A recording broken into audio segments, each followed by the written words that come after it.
Hey YouTube, what's going on? This is Tom with RTR Gearheads. I was just bringing it back around to the 59 Apache, give you a little shot of the inside, and take a look at the nice wrap on the windows. And if you might wondering what that's for, I'm getting ready to start a whole bunch of cab welding, meaning I've got interior seams to finish up. Like I got to put that interior cab corner in, and then all that hokey looking mess. Well, right here, all that right there is glass. No big deal, but there is some seams from when I put the new floor pan in that had to be closed up, and I've got daylight through them, so they have to be taken care of, which would include the seam back here, and then as you can see, there's different kinds of little holes in the firewall that need to be closed off, because quite honestly I don't need them, because after I did the LS swap, didn't have near the wires that you would normally have.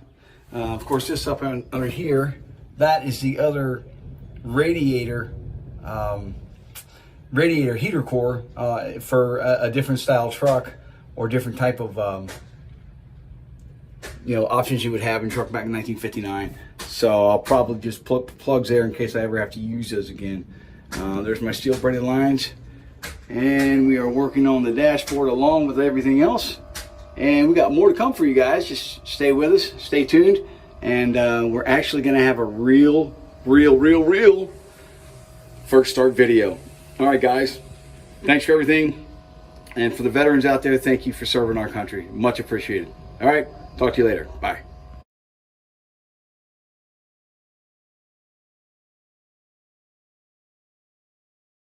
So I thought I'd bring an update to what's going on with the body work on the 59. The fender you're looking at right now is under a self-etching primer, and I can see some warbles and some dents and dings and all that I still need to straighten out. But I got to take the fender off later today, because this area right here, as you're looking at, I got to get a friend of mine who's got a spot welding gun, and he's going to weld some tabs on it and pull that out for me, because I don't have it. I've tried heating it, beating it, getting behind the seam, but it doesn't work. Yeah, none of the door panels line up real good because everything is not lined up, meaning I don't have the cab level.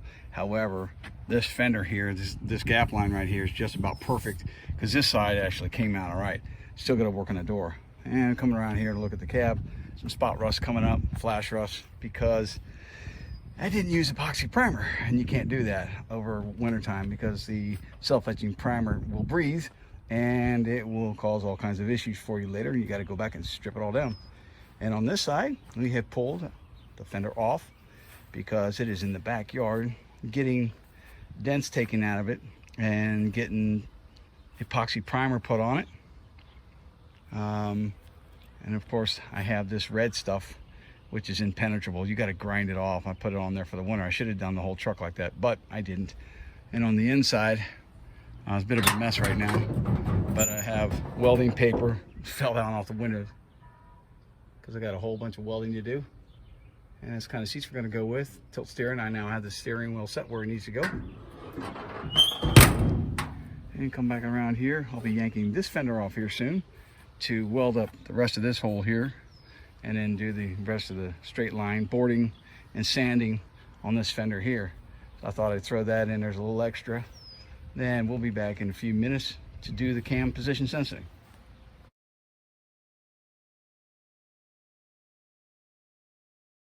Hey YouTuber, so anyway, back on this cam position sensor, right there is the new one. And you want to be pretty real generous about coating that new O-ring with oil. You don't want it leaking, that's for sure. So to show you where it is, really quite simple. We'll camera back down around here, and you look and you see that big hole and that other hole. All you're going to do is slide that back down in there. You got to kind of do a little bit of a bear hug, and sometimes you can get it from one side or the other, but all you're going to do is slide that back down in there, seat it, and then line the bolt hole up. And it's a 10mm bolt. You bolt it in and plug it back up, and it's proper plug. There's only one that goes with it, and I'll go ahead and install it, and I'll show you in a few minutes what it's like installed.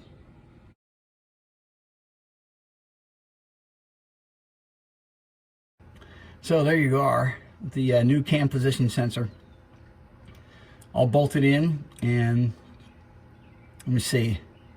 I guess the time lapse between when I turned the camera off and turned it back on was about 3 minutes, because it was that easy. It just slides in there. It goes in one position only.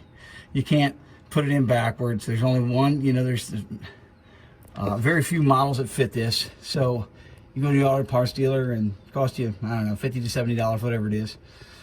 And yeah, put your cam sensor positioning sensor back in, and cam positioning sensor rather, and you should be good to go. Now the next time we come back online for another video, it's going to be a true first start, and I'm hoping this time I have my issues taken care of. All right, I'll be right back in a few minutes.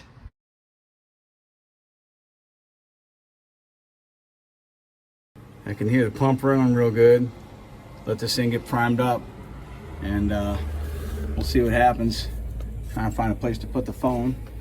Put you down here just for a second. All right, here we go.